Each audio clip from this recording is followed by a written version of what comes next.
Om Namo Bhagavate Vasudevaya. Om Namo Bhagavate Vasudevaya. Om Namo Bhagavate Vasudevaya. Om Namo Bhagavate Vasudevaya. Om Namo Bhagavate Vasudevaya. Narayanam Namaskritya Naram Chaiva Narottamam Devim Saraswatim Vyasam Tato Jayam Udiraye.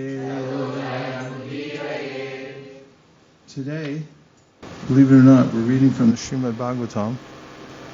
I'll be reading from first canto, second chapter, text number 11. Vadanti tattvavidas tattvam yajnanam advayam rameti paramatmeti bhagavaniti shamdete. Vadanti tattvavidas tattvam yajnanam advayam rameti paramatmeti bhagavaniti shabdyate.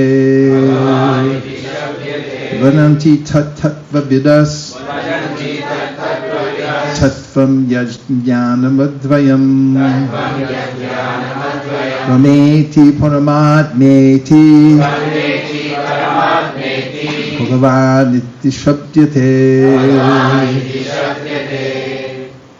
Vadanti, they say, tat, that, tattvavida, the learned souls, tattvam, the absolute truth, yat, which, jnanam, knowledge, advayam, non-dual, brahma iti, known as Brahman, paramatma iti, known as Paramatma, Bhagavan iti, known as Bhagavan, Shabdyate, it so sounded.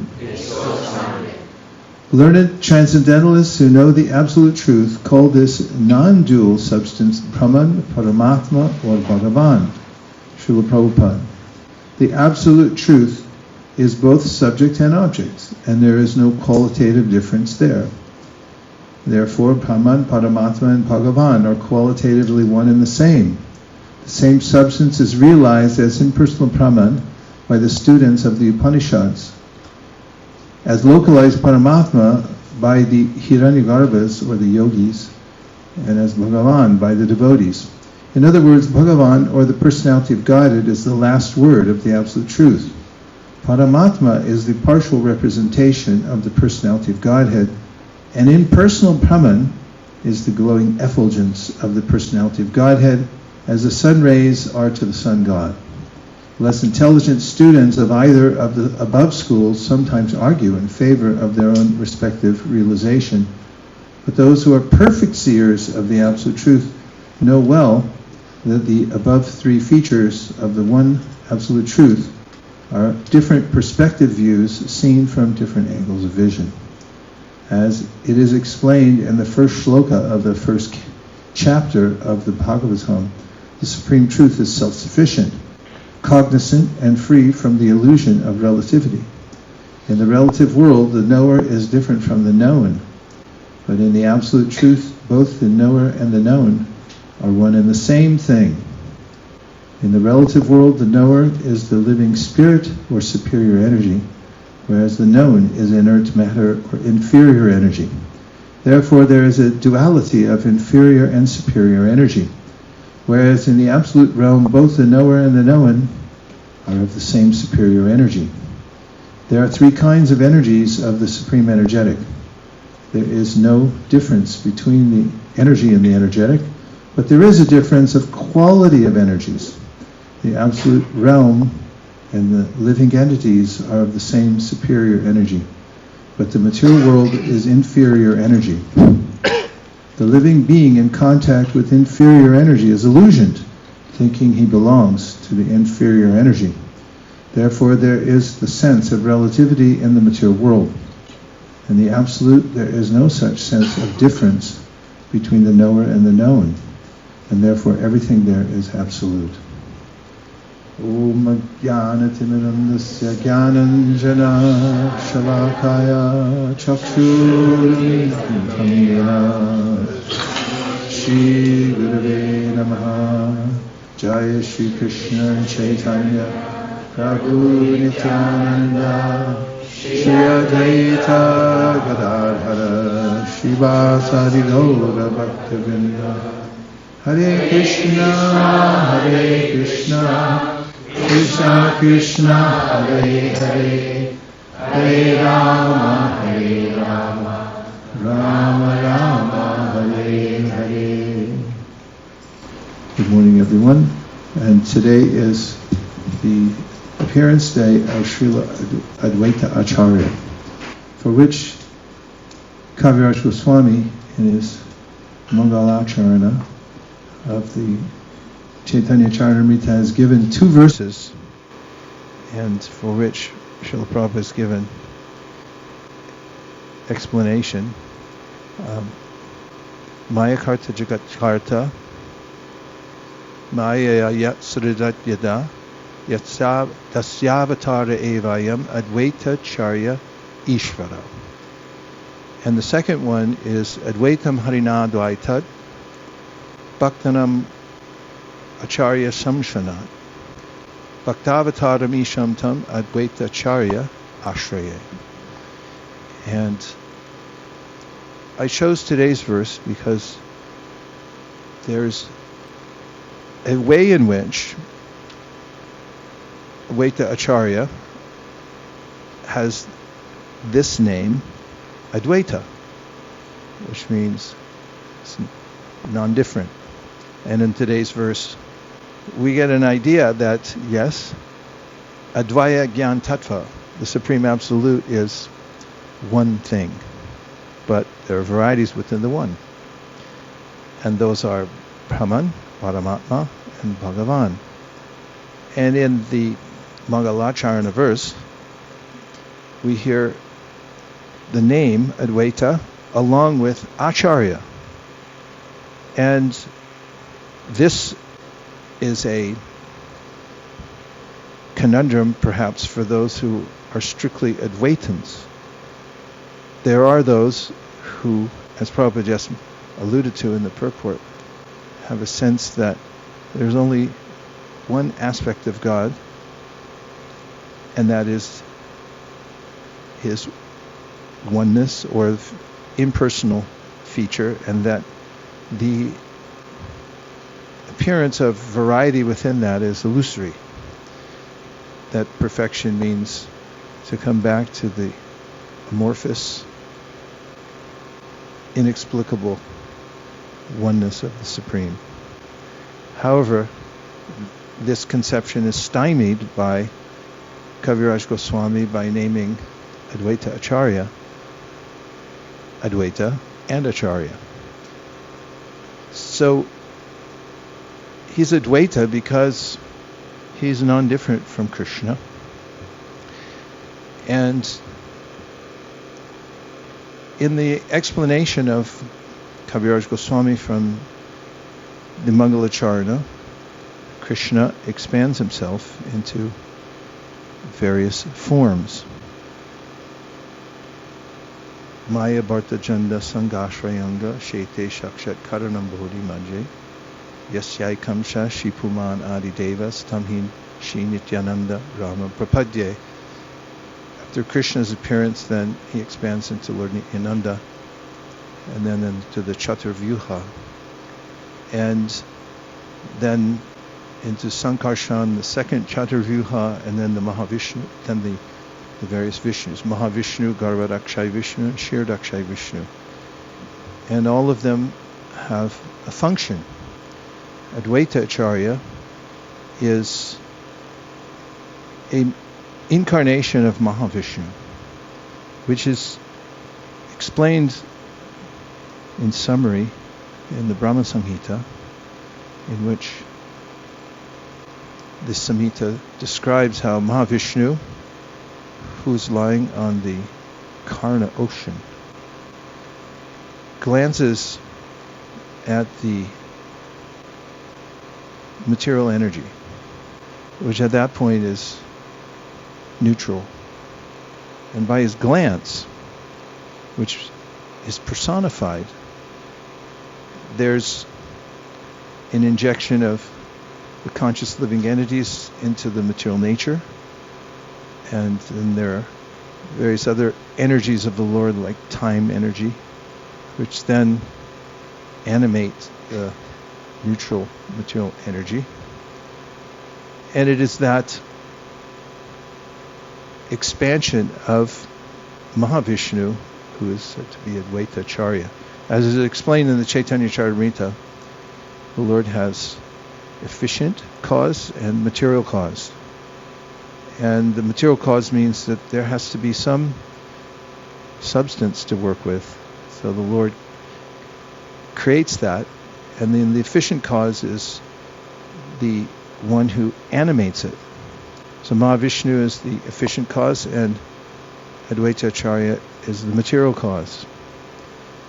Despite these technical designations, we find that the mood of this creation lila, otherwise known as Shrishti lila, which means that the creation springs forth from the Lord.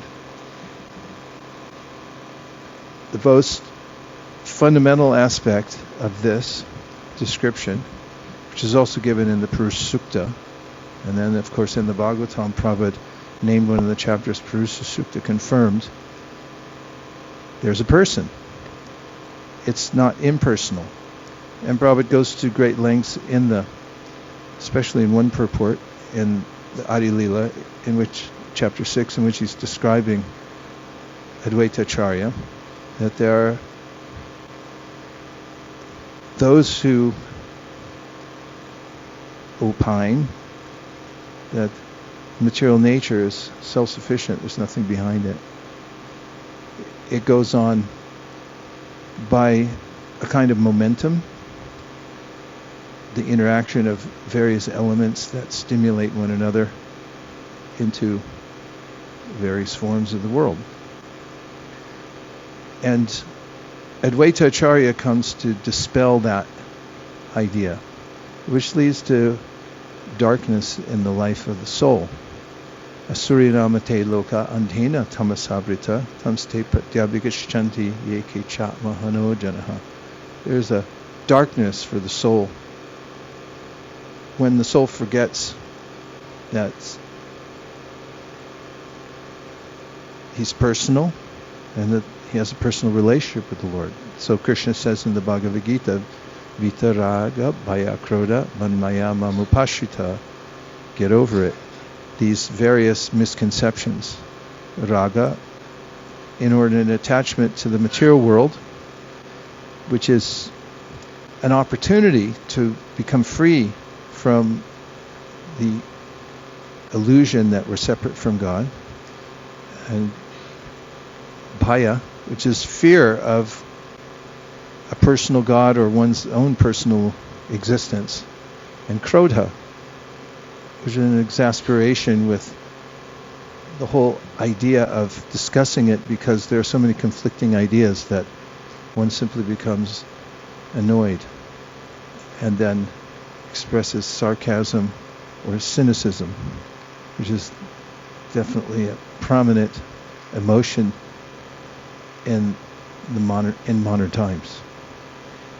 Advaita Acharya is connected to the material nature because he's involved. Hare Krishna Sundarananda, welcome. He's involved in the creation lila as part of it. But what is his nature?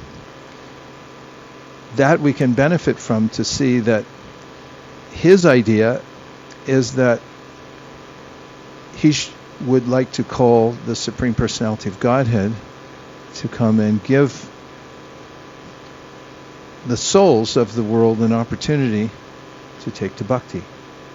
That's why he's called the Bhakti Acharya. Acharya and bhakti.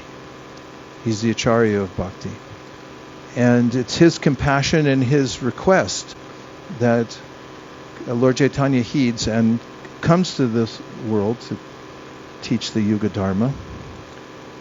And it's his sense of compassion, Advaita Acharya, as one of the stewards of the material nature and seeing the plight of the living entities here, as expressed in the Chaitanya Bhagavat.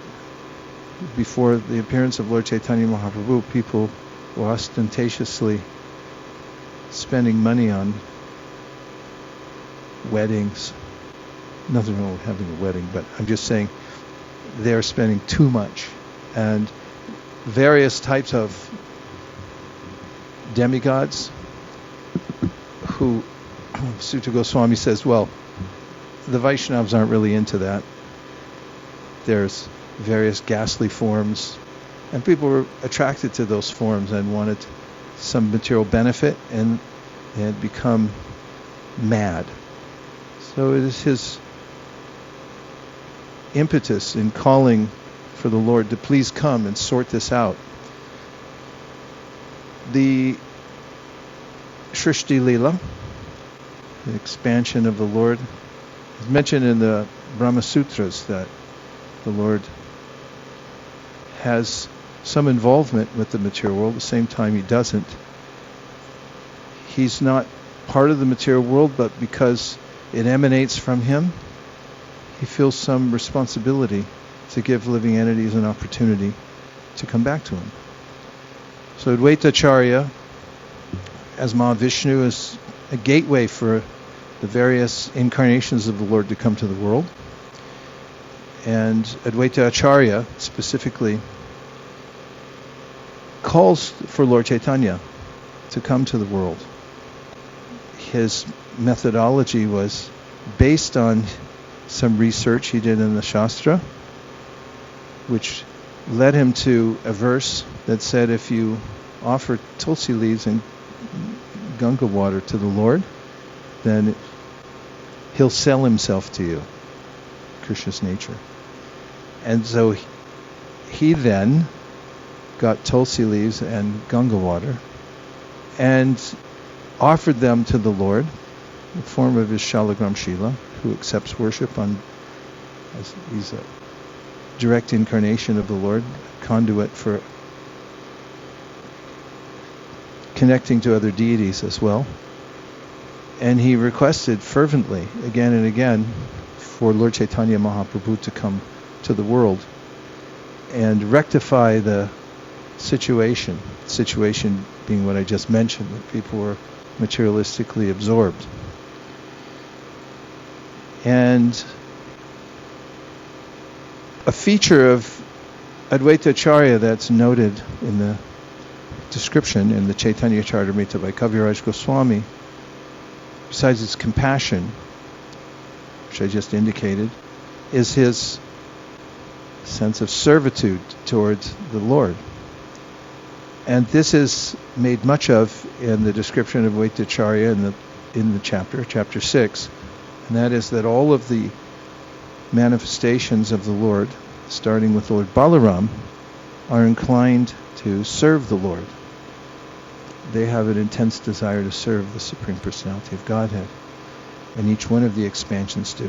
For instance, as we know, Balaram takes a lot of service in the spiritual world, and then he takes service in helping the Lord to manifest the material world, as I just described the different expansions that he assumes.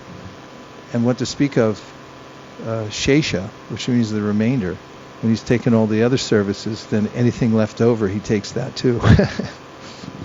If you ever met devotees like that, who try to take all the service, they're kind of in that mood. And Advaita Acharya, although he's 52 years old when Chaitanya Mahāprabhu makes his advent in the world on the request of Advaita Acharya, considers himself a servant of Lord Caitanya. And you can see the age difference in the so-called worldly Leela of the Lord. And he appears, he's a boy, and Advaita Acharya is becoming elderly. as was indicated by his wife, Sita Thakurani, in the past time when Advaita Acharya deliberately tried to invoke the ire of Lord Caitanya by preaching Mayavad philosophy, the Yoga Vishishta. And Chaitanya Mahāprabhu came there angry enough to pull him off the Vyasasana and to thrash him, at which time Sita Thakurani called out that he's an old man, please spare him. It was the relationship between Advaita Acharya and Lord Caitanya that Advaita Acharya worshipped Lord Chaitanya Mahāprabhu, but Chaitanya Mahāprabhu resisted and offered respect back, and that led to the pastime I just mentioned, that Advaita Acharya wanted to establish that, no, I'm your servant, you're my master. And Kavirāja Gosvāmī says this is a pervasive attitude of all the devotees. All the incarnations, all the Vishnu Tattva expansions have that mood after the Lord. They're masters of the world, but after they expand, they have this mood of service. And the Lord comes in different manifestations, but his most advantageous appearance in the world is as a devotee. So Advaita Acharya is such an appearance of Vishnu, but as a devotee. When you see him in Shantipur, there's a beautiful deity of Advaita Acharya, and he's a very effulgent, sweet-looking devotee. And according to Srila Prabhupada, we can take most advantage of that when the Lord comes in with great opulence in his various avatars. People often deride him. Naham prakasha sarvasa yoga maya samavrita mudo yam nabijanati lokamama jamavyayam. Krishna says in the Bhagavad Gita that when I manifest as the Supreme Personality of God, people deride me. It's like, how can you be God? You have a form. It's the disease of the living entities. But when he comes as a devotee, Vishnu comes as his own devotee, then we can follow in his footsteps. That's why Advaita is also called Acharya. He's not different from God, but then he comes as a teacher to set the example of how to worship the Supreme Personality of Godhead. And practically we can see the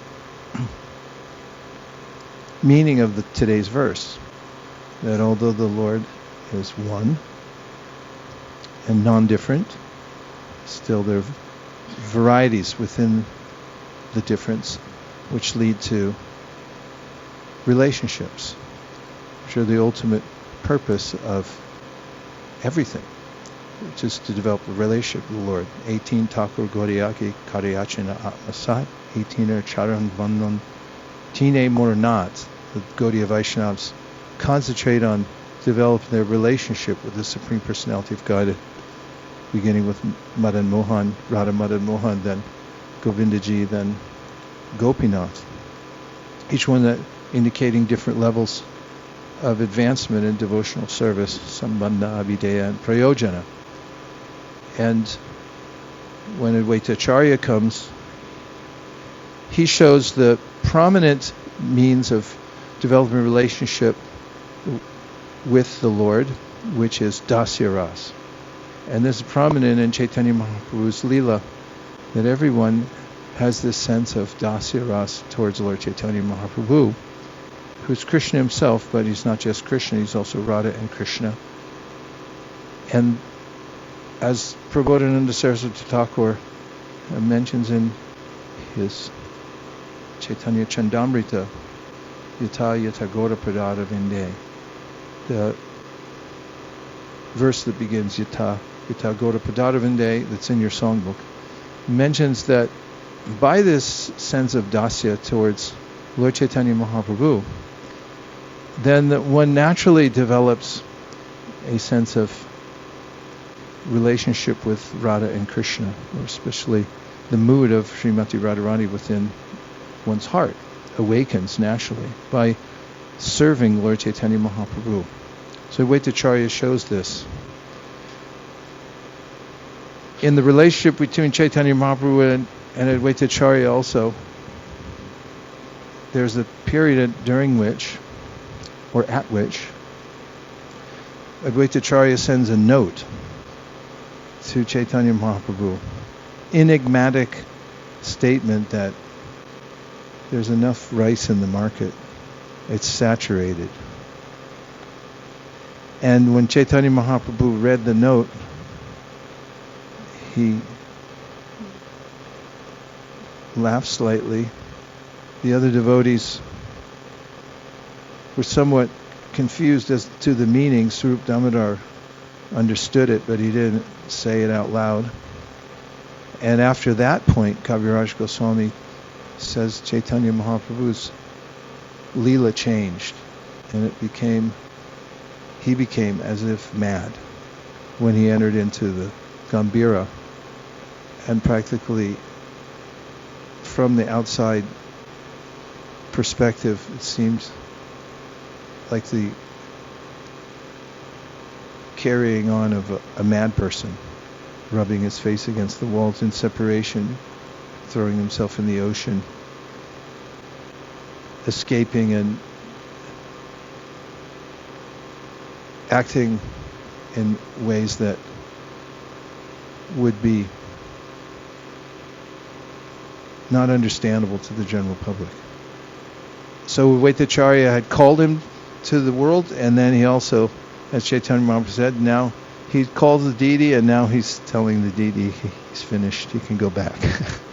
You've done your work with the Yuga Dharma, now you can take up the other purposes you had, the internal purposes for Shri Rādhāya Pranaya Mahima Kadusho Vanayaiva, etc., to experience what Srimati Radharani experiences.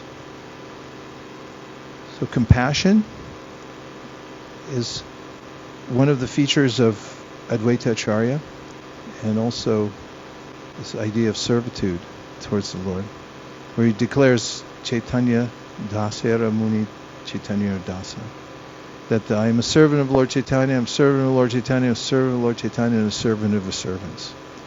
And this is the foundation for perfection in spiritual life.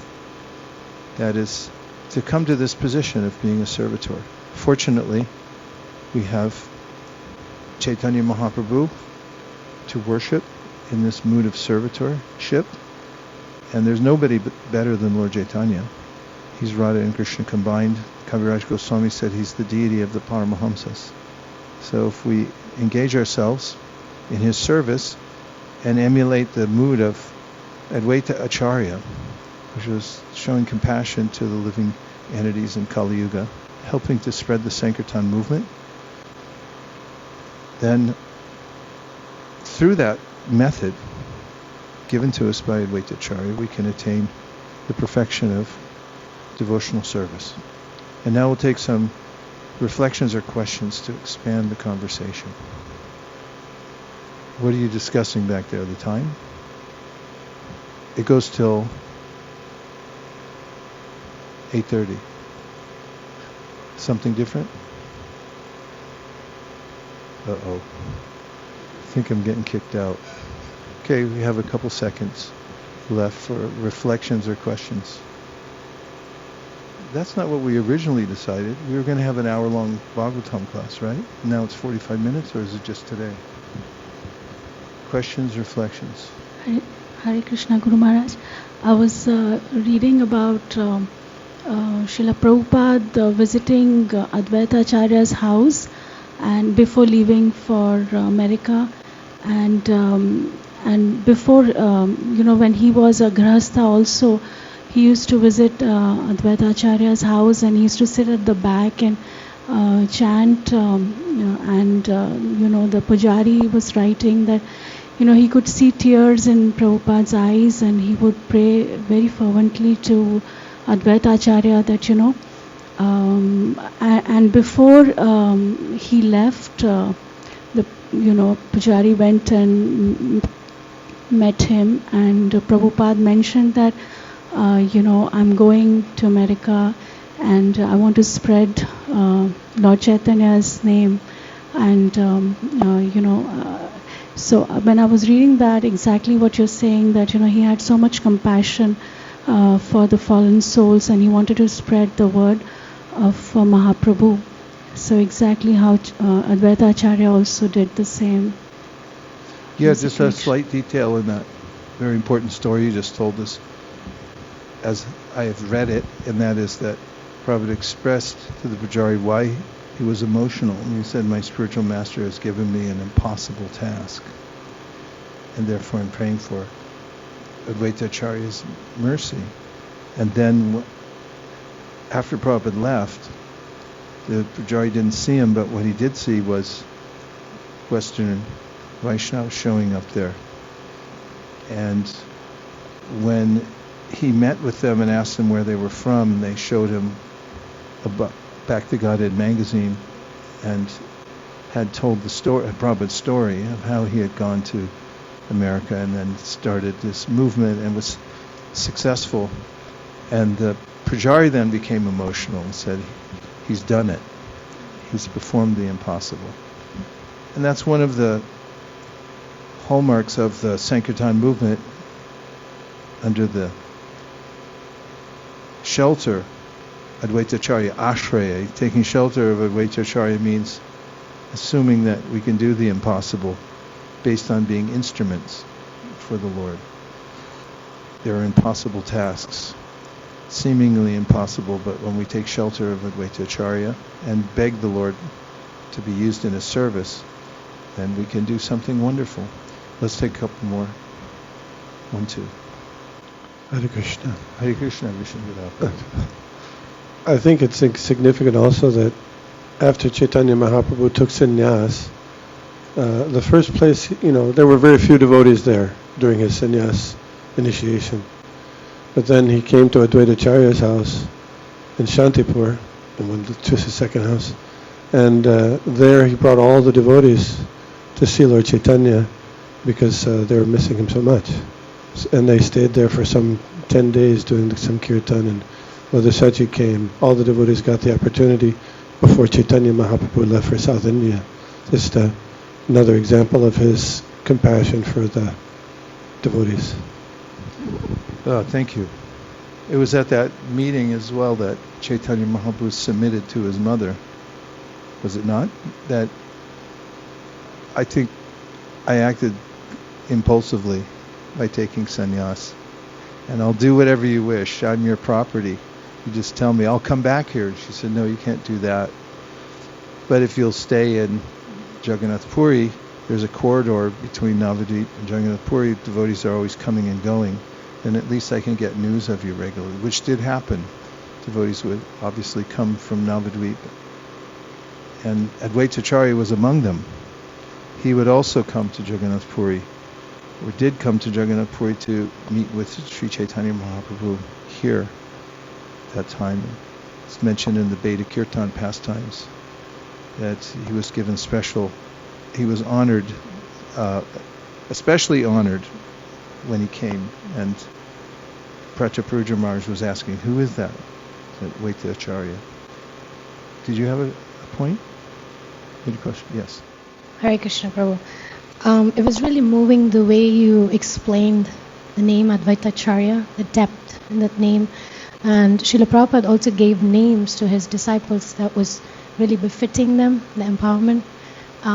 Could you share what Vaisesika means?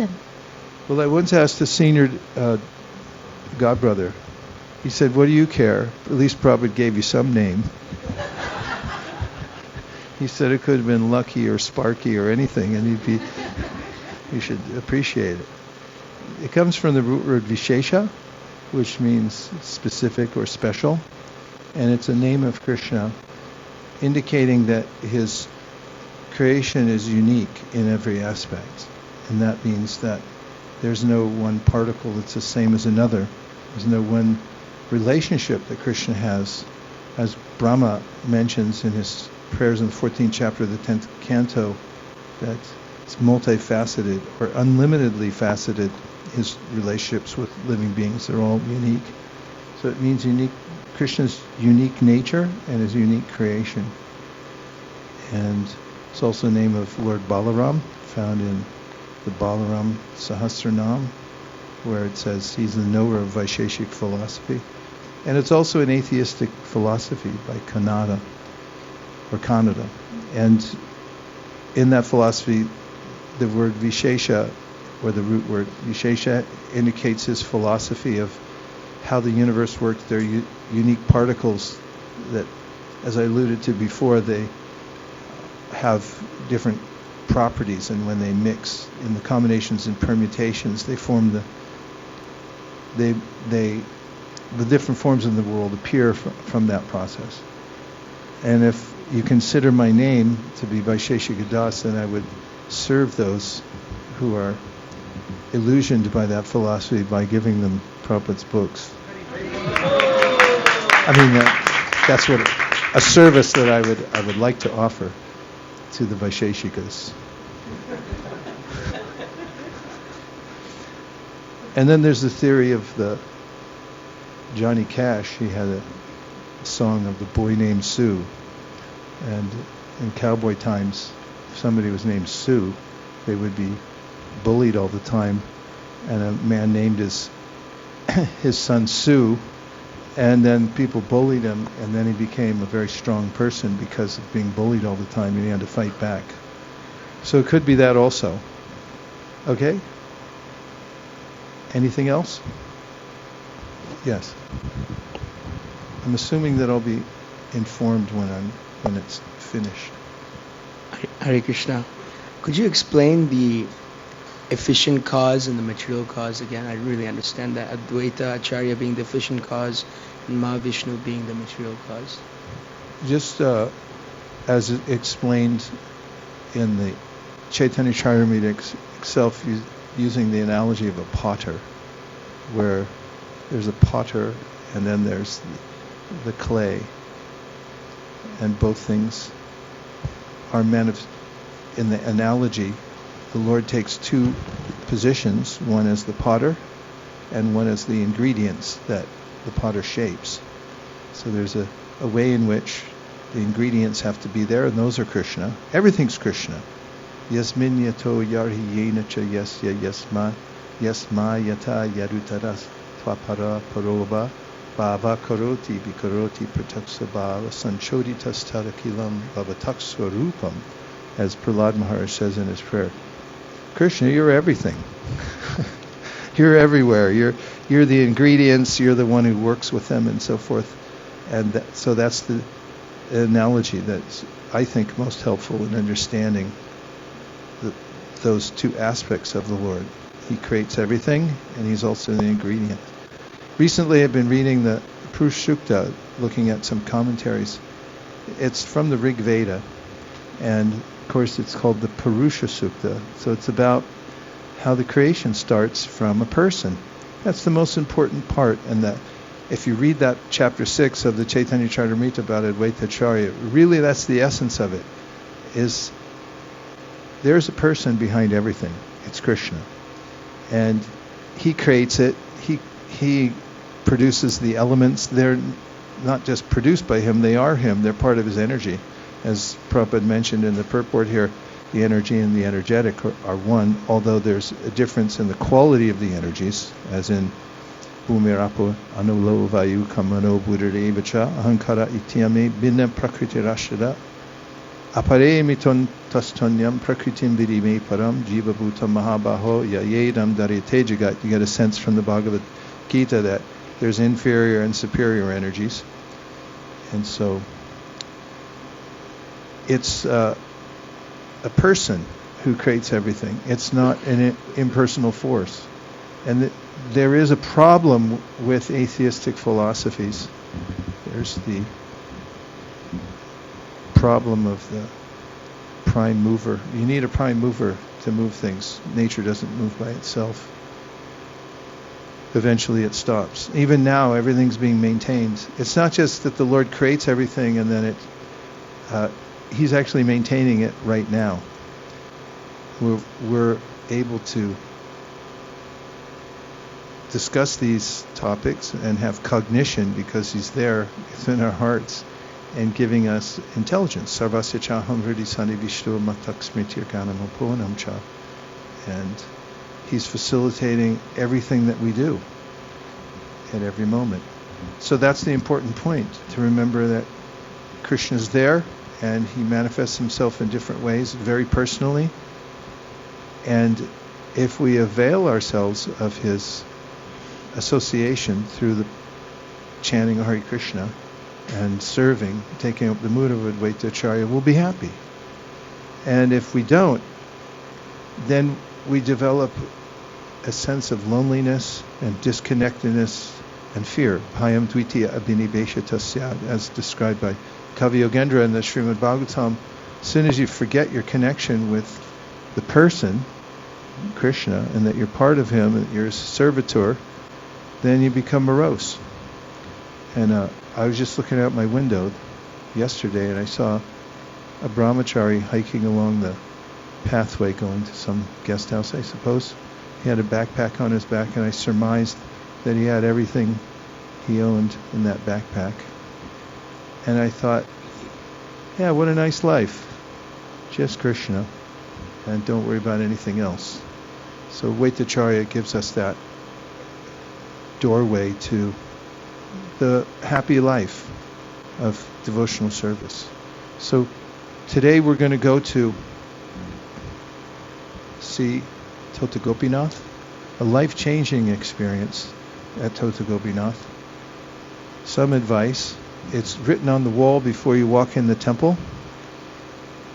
And that is that if you take out your cell phone while you're inside the temple, there's a 500 rupee fine.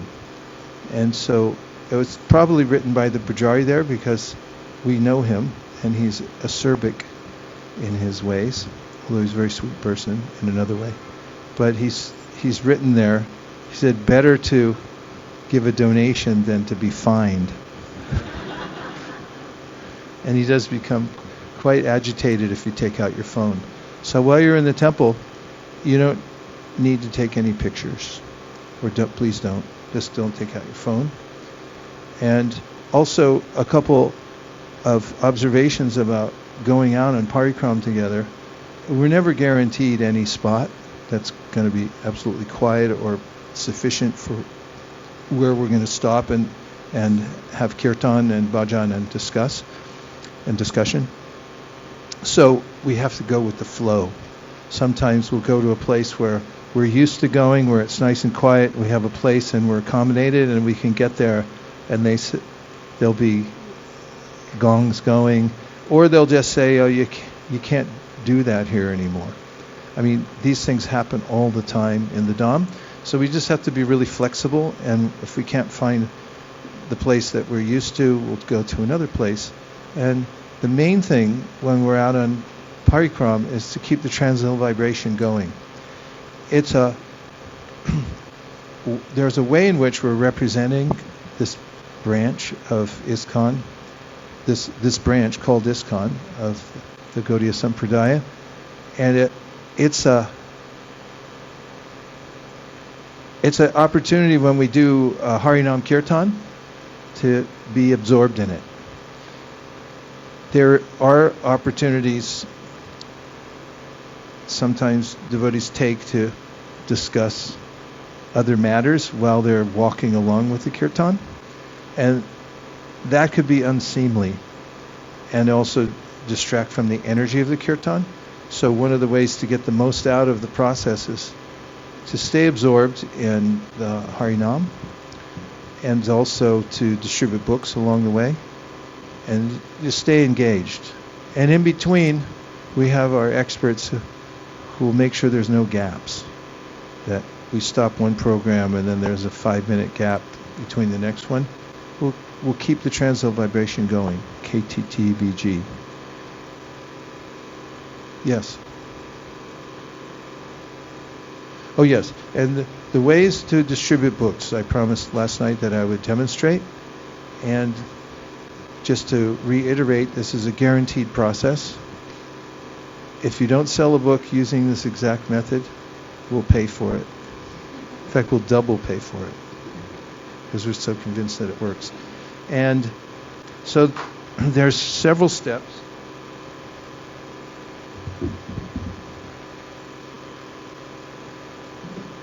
Is that yours? Oh, I'm sorry. The first step is that here in Orissa, there's a great emphasis on worshiping God without wearing shoes. We discovered that because once, many years ago here in Puri, we were having a kirtan and somebody stopped their motorcycle and screamed at us. And I asked Madhavananda later what happened, because he wasn't there. And he said, "Were you wearing shoes?" And we said, "Yes." And he said, "That's why. They get really upset." And then, soon afterwards, when we were distributing books, I met a couple who were had a joint business, I guess, in the rickshaw business. And they were sitting there, and when I approached them, they both respectfully got down from their rickshaws, kicked off their shoes, touched water before they would accept anything from me, because they saw what we were doing. Then I realized that this was one of the ways to approach people in Orissa. So if you have shoes that you can kick off easily, those are the ones to wear when you're on book distribution, because the first thing is when you approach somebody respectfully like this, and then you kick off your shoes, then they'll kick their shoes off. And then you'll know that you have an instant rapport. And then the next rule of thumb is don't say anything. We first very ceremonially hand over a lollipop. Would you like to come over and I'll just show? I've kicked off my shoes and then lollipop. And I do this. Sticker.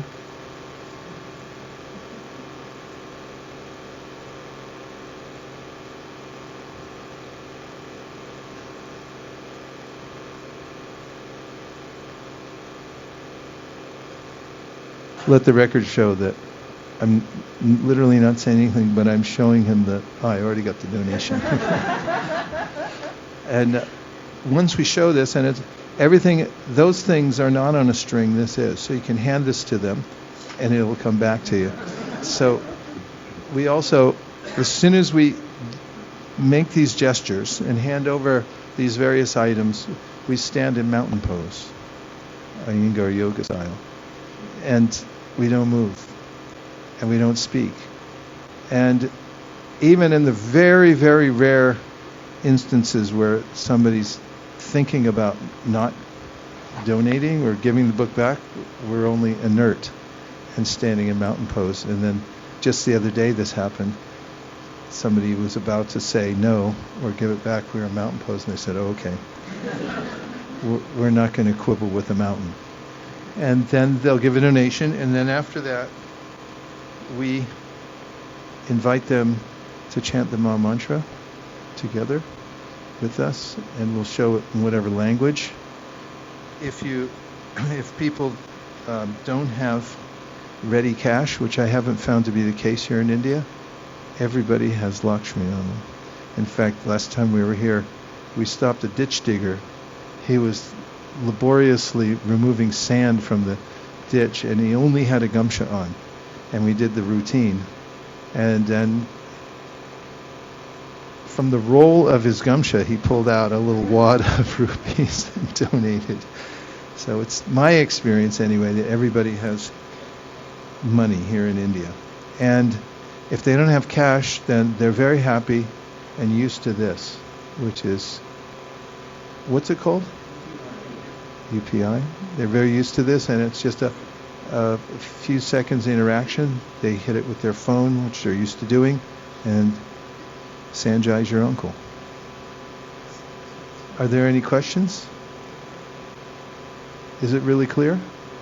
So it's approach humbly, submissively, keep this humility in your heart that you're serving Advaita Acharya, serving the Sri Guru Parampara. Don't become condescending to people or feel that you're better than anybody because you're doing this and they're not, or anything like that. It's an opportunity to be very, very humble. And then in a mood of service, you kick off your shoes, and then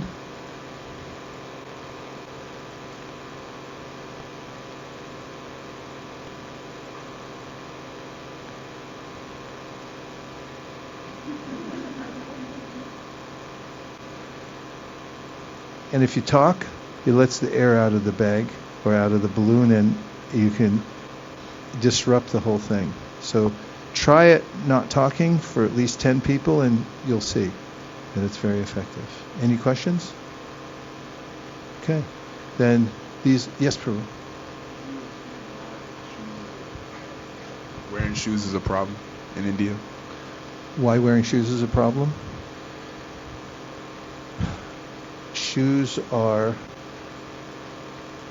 always left outside because they're interacting with objectionable materials on the earth.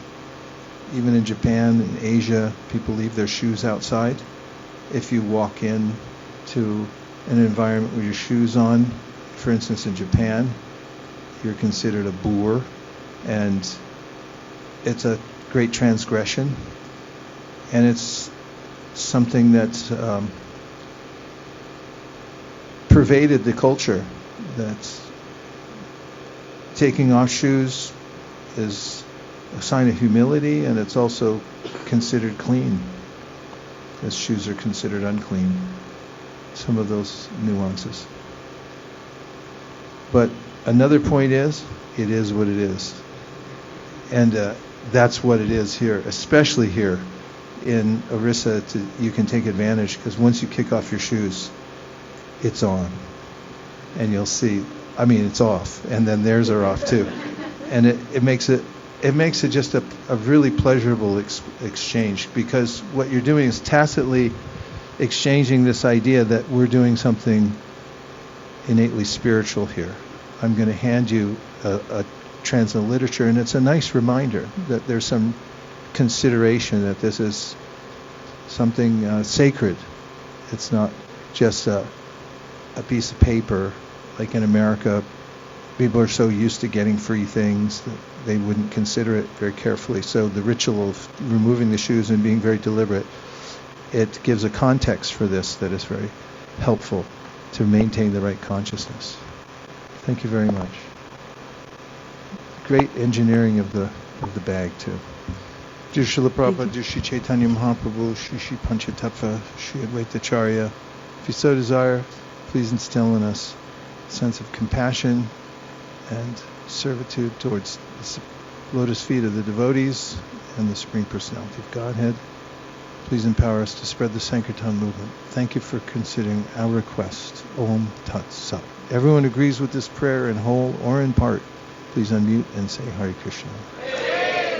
Vancha kalpataruscha kripa sindhubheva cha patita